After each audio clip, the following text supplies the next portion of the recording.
प्रेम उस मूर्ति में डालते हैं तो प्रकट हो जाते हैं। नहीं, मंदिर में जो मूर्ति रखी जाती है उसको प्राण दिए जाते हैं। मूर्ति में और विग्रह में अंतर है। पहले मैं आपकी बात कहूँ, मूर्ति की प्राण प्रतिष्ठा के लिए भगवान को आवाहन दें। किसी आदमी में भी डाल दोगे, पत्थर में तो डाल देते हो। देख अकल मारी जा रही हमारी। तो मैं ये पूछना चाहता हूँ, यदि राम को श्री राम को भगवान मानते हैं तो भगवान जी इनको लाए या श्री राम को ये लाए? Good question, you are a good question. ये पूछना चाहता हूँ। क्या सवाल थोड़ा कंफ्यूजिंग नहीं हो ये गया? है कि यदि ये श्री राम को भगवान मानते हैं तो श्री राम इन्हें लाए हैं या राम को ये लाए हैं? ये तो भक्ति भाव का भजन है, एक जो गाया जाता है, गीत है। ठीक है, सुनिए जवाब दीजिए। तो आप देवी जी को घर लाते हैं कि नहीं? गणपति चतुर्थी में गणेश जी को घर लाते हैं कि नहीं? गणेश लक्ष्मी को दिवाली में घर लाते हैं कि नहीं? यही मैं कह रहा हूँ, यह कुतर्क है। बहुत बढ़िया। हम भगवान को लाते हैं का मतलब हुआ भगवान के प्रतीक को लाते हैं, क्योंकि भगवान तो सर्वत्र हैं, हरि व्यापक सर्वत्र समाना, प्रेम से प्रकट होए में जाना। जब हम प्रेम उस मूर्ति में डालते हैं तो प्रकट हो जाते हैं। शानदार जवाब सुधांशु जी ने दिया है। तालियां देखिए, उसी की गवाही दे रही है। आपका सवाल किससे? खड़े हो जाइए प्लीज, सवाल पूछिए। किससे है सवाल? जी महाराज जी से पूछना चाहूँगा जी। हाँ जी, पूछिए। जैसा कि भाटी जी ने जिक्र किया, चंपत राय जी ने अच्छा, वैसे कहाँ बयान है जल्दी से पूछिए ना सवाल। चंपत राय जी ने कहा है कि ये रामानंद समुदाय का मंदिर है। हाँ। तो क्या हिंदुओं में रामानंद समुदाय और अन्य समुदाय अलग अलग हैं? क्या इस तरह का बंटवारा ठीक है जो चंपत राय जी जैसे महान व्यक्तित्व द्वारा इस तरह की बात कही गई है? इस पर आपका क्या मत है? अरे क्या करूं मैं? समझता हूँ कि जिसके नाम में राम जुड़ गया वो पृथक हो ही मैं नहीं जवाब सकता। देना चाहता हूं, पर मैं सुनिए। एक बात कंप्लीट कर जवाब दे लें, उसके बाद आपके पास आते हैं। बात राम की जुड़ जाए तो पृथक हो नहीं सकता, मगर एक बात की मुझे प्रसन्नता है। मैं समूची डिबेट में प्रारंभ से कहना सोच रहा था, एकमात्र देश है, मूर्ति में और विग्रह में अंतर है। पहले मैं आपकी बात कहूँ, मूर्ति में और विग्रह में अंतर है। विग्रह वो जिसमें प्राण प्रतिष्ठा कर दी जाए, और मूर्ति वो जो बाजार से कितने की है भाई? पिछली जगह मिल रही थी 1100 की। अरे अच्छा, 500 की तो वो दे रहा था, तू 1100 की कैसे कह रहा? तो ये रेट नहीं, प्रति जो मूर्ति है उसके बारे में संदर्भ में चर्चा है। अब एक बात कहना चाहता हूं और बहुत गर्व से कहता हूं, एकमात्र पूरी दुनिया में भारत है जो पत्थर में प्राण डालता है। कोई सेंस है इस बात की? हमें बहुत लग रही थी उस टाइम। कहीं नहीं है भाई साहब, देख लीजिए पूरी दुनिया में। किसी आदमी में भी डाल दोगे? पूरी दुनिया में देख लीजिए। और रही बात, हाँ, बोलिए आप क्या कह रहे हैं? किसी आदमी में भी डाल दोगे, पत्थर में तो डाल देते हो। कोई सेना का सैनिक शहीद हो जाएगा सीमा पे, तो आप डाल दोगे उसमें प्राण? बस मेरी ये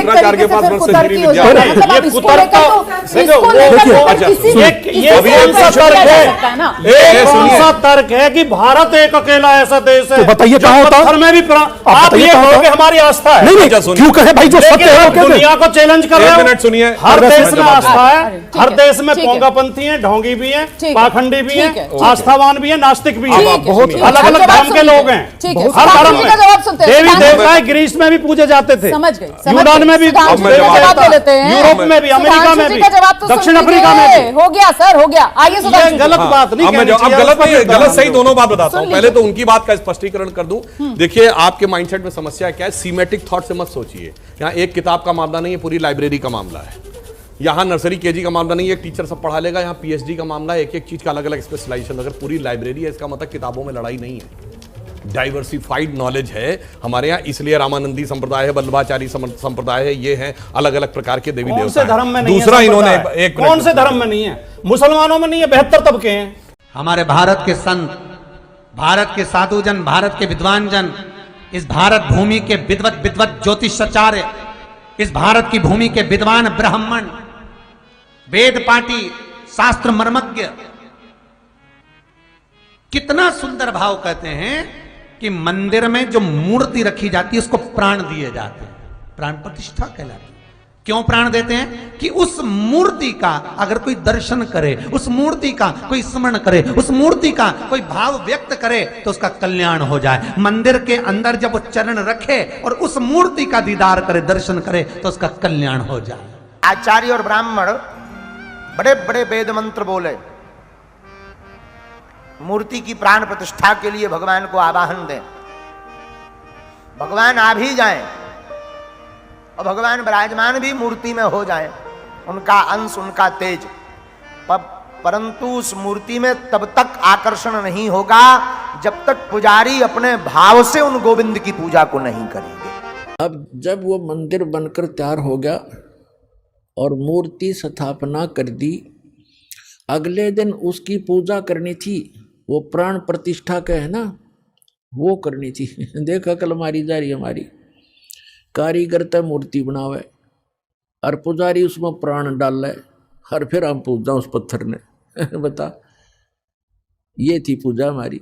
प्राण उसमें प्राण प्रतिष्ठित करे था, करें पुजारी, आगे भी इसमें प्राण डाल दिए, फिर भगवान खा करेगा जब हमने प्राण डाल दिए उसमें। अकल मारी जा रही थी हमारी, कोई ज्ञान नहीं था, कोई आधार नहीं था। परमात्मा बोले कि ये शालिग्राम कहाँ से लाया, तो यह मूर्ति जो भगवान विष्णु की, कृष्ण की बना रखी है, ये क्या ऊपर से आए हैं तुम्हारे स्वर्ग लोक से, जहां से ये भगवान रहते हैं तुम्हारे, और रामकृष्ण कहाँ रहते हैं, उनका ठिकाना बता। तो वो बताते हैं वो गोलोक में रहते हैं, वो श्री कृष्ण का लोक है, विष्णु लोक में रहते हैं। भगवान तो विष्णु लोक में रहते हैं, और आप ये पूजा कर रहे मूर्ति की। आप जो मूर्ति लिए बैठे हो, क्या ये विष्णु जी वाले कान रखती है, विष्णु जी वाली भाषा रखती है? तुम मानते हो श्री कृष्ण जी ने, यानी विष्णु जी ने गीता बोली, क्या ये तेरे पत्थर बोल सकते हैं जो तेरे सामने बैठे, या आपका अनुवाद समझा सकते हैं? फिर इनमें क्यों मत्था मार रहा तू? उन देवता ने पूज ले जो स्वर्ग वाले हैं, इन पत्थरों को क्यों पूज रहा है? सुने गुने नहीं बात धात पत्थर के स्वामी, कहाँ भर में धर्मदास चीन निज पद निकामी। कहते बोलत घट घट पूर्ण ब्रह्म, धर्म आदू नहीं जाना, चिदानंद को चीन ये डारो पत्थर पाषाणा। उस सच्चे भगवान को समझ जो गीता भी निर्देश कर रही है आपकी। अब क्या बताते हैं, बोलत घट घट पूर्ण ब्रह्म, धर्म आदू नहीं जाना, तूने परमात्मा को नहीं समझा, और चिदानंद को चीन डार पत्थर पाषाण। वो सचिदानंद घन पर ब्रह्म को पहचान, इन पत्थर और इन पाषाण को पटक दे। जैसे गीता अध्याय नंबर 18 के श्लोक नंबर 62 में कहा कि अर्जुन तू सर्वभाव से उस परमेश्वर की शरण में जा, उसकी कृपा से तू परम शांति को और सनातन परम धाम को प्राप्त होगा। तो आप मान लो श्री कृष्ण गीता बोल रहा है, तो वो तो खुद कह रहा है विष्णु तो कि कोई और है भगवान, उसकी शरण में जाइए। पहले हमने हमारे को कोई किसी ने कुछ भगवान बता दिया, एक मिट्टी का रख दिया कोई खिलौना सा, ये तेरा भगवान, हमने वो ही मान लिया, क्योंकि हमें परमात्मा की चाह थी, आज भी है। अब जैसे मूर्ति रख दी भगवान की, श्री कृष्ण जी की, विष्णु जी की, तो हमने स्वीकार कर दिया। विष्णु जी के गुणगान उन्होंने सुनाए, हमें मान लिया। कहाँ से सुनाए उन्होंने विष्णु जी और ब्रह्मा शिव जी के गुणगान, गुण कहाँ से सुनाए? विष्णु पुराण से विष्णु जी के, शिव पुराण से शिव जी के। तो किसी ने बताया कि भगवान की मूर्ति है, इसी की पूजा से तेरा मोक्ष हो जाएगा, हमने वो भी शुरू कर दिया। ये भूल थी, ये गलत था। मूर्ति बुरी नहीं, मूर्ति की पूजा गलत है। मूर्ति का होना अनिवार्य है। मूर्ति से हमें प्रेरणा मिलती है। जैसे हम किसी सूरवीर की मूर्ति देखते हैं, चित्र देखते हैं, और उनके गुणों से हम परिचित होते ही हैं, तो गुणों से परिचित होने से उसकी मूर्ति देखते ही हमारे अंदर भी वैसा ही भाव बन जाता है। जैसे हम सेब की मूर्ति देखते हैं, आम का चित्र देखते हैं, आम की मूर्ति देखते हैं, तो हमारे अंदर उसके गुणों का ज्ञान होते ही उसको पाने की भी इच्छा बढ़ जाती है। तो ऐसे ही जो मूर्ति भगवान की, विष्णु जी की, शिव जी की, कृष्ण जी की, राम जी की, हमारे को हम जिसकी पूजा करते थे वो पूजा नहीं करनी थी।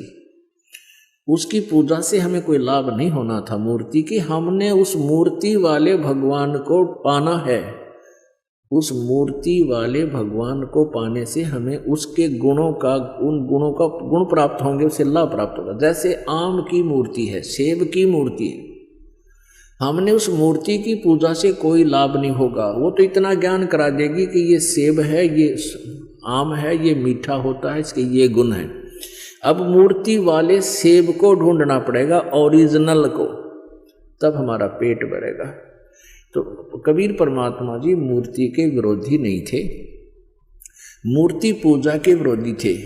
इन ढीठ लोगों ने हमें इतना रूढ़िवादी बना दिया कि हम केवल मूर्ति की ही उसी का घंटी वंटी बजा के उसके तिलक तिलक ला के श्रृंगार करने में लागे रहते। इतना उसके श्रृंगार में लाग गए, इतना ठीक है, खराब हो रही हो तो पोछा मार दे, कपड़ा साफ करके प्रणाम करो मूर्ति को, क्योंकि भगवान को के उस मूर्ति को प्रणाम कर, परमात्मा को प्रणाम होता है। ये श्रद्धा हमारी बनती है, भाव बनता है। लेकिन पूजा और सत्कार में अंतर होता है, पूजा और सत्कार में बहुत अंतर होता है। तो ऐसे हमने पूजा नहीं करनी, सत्कार करने से हमारे अंदर विनम्रता बनी रहेगी।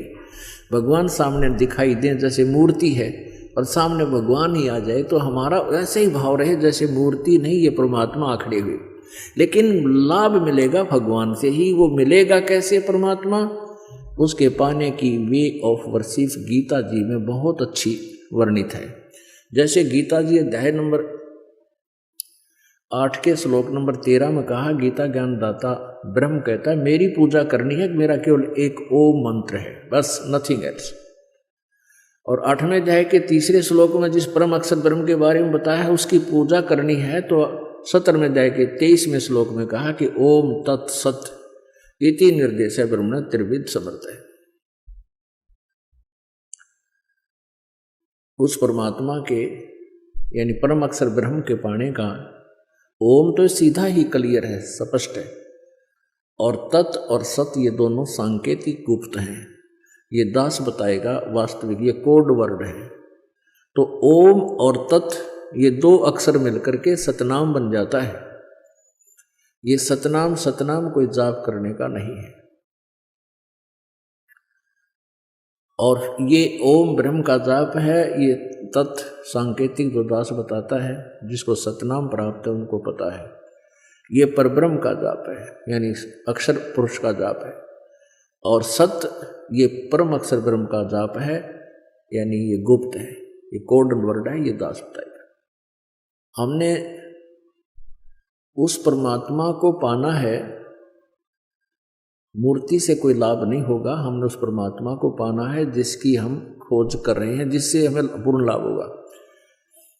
अब गीता ज्ञान दाता कहता है कि तू सर्वभाव से उस परमेश्वर की शरण में जा जिसकी कृपा से तू परम शांति और शाश्वत स्थान यानी सतलोक को प्राप्त होगा। हमारे को इन लोगों ने इतना भ्रमित कर दिया कि हमने किसी ने कुछ भी बता दिया, उसी को गॉड मान लिया और हम वहीं पर अपना जीवन बर्बाद करके चले गए। इनका अस्तित्व खत्म हो जाएगा कुछ दिनों में, क्योंकि इस बुद्धिमान जनता है, अपने भले बुरे को खूब समझते हैं ये। लेकिन अभी तक इनके न्यूना जच्ची है कि ये हमारे जो गुरु हैं ये कति नकली हैं। और उनका उस समय यकीन होगा जब इस दास के ज्ञान को अच्छी तरह समझेंगे और सदग्रंथों से मेल कर लेंगे, फिर उन नकलियां न छोड़कर आप आ जाएंगे। कुछ एक ऐसे व्यक्ति होते हैं जो ना कहे किसी की कहे की माने, और गुरुजी ने जो कह दिया बस ठीक से, उसके बारे में परमात्मा कहते हैं कि चातुर प्राणी चोर है और मूढ़ मुग्ध है ठोठ, संतों के निकाम के इन दे गड़जोट। इतने प्रमाण देख के और जो व्यक्ति नहीं मान रहा कि ये संत नहीं है, कहते फिर वो तो मूढ़ है, मुग्ध मूढ़ ठोठ, फिर वो हमारे काम के नहीं है, वो वहीं पड़े रहे न दो रहे। एक भक्त कह रहा था जी ये आमत गे सारे जितने दूसरे पंथा दौरा बैठे हैं। उसने एक उदाहरण दिया कि जैसे बाई बस ट्रेवल कर रहे हैं और रास्ते में कई बार बस खराब हो जाती है, तो कुछ तो बुद्धिमान से जब आइडिया ला लें कि यह खराब होगी, झटकम पटकम होने लग रही है, जब रुक जा और साथ में दूसरी बस आ जाती है, तुरंत उतर कर चढ़ जाते हैं, वह ना देखते कदे किराया दोबारा देना पड़े। कुछ ऐसे होते हैं कि कंडक्टर ड्राइवर ने कह दे भाई गाड़ी खराब होगी, वो उतर के फिर दूसरी में बैठे। और उन्होंने कहता कुछ ऐसे होते हैं फिर भी बैठे रहे, कंडक्टर ड्राइवर के कहे पाछे भी। वे जब उतरेंगे, जब कंडक्टर ड्राइवर भी दूसरी बस में चढ़ लेंगे, वो जब उतरा करें क्या सचमुच ये भी नारा इब्त है। तो कुछ ऐसे हैं जब इनके गुरुजी आते यहाँ तो पलायन कर जाएंगे, क्योंकि जनता इनको जीण नहीं देगी।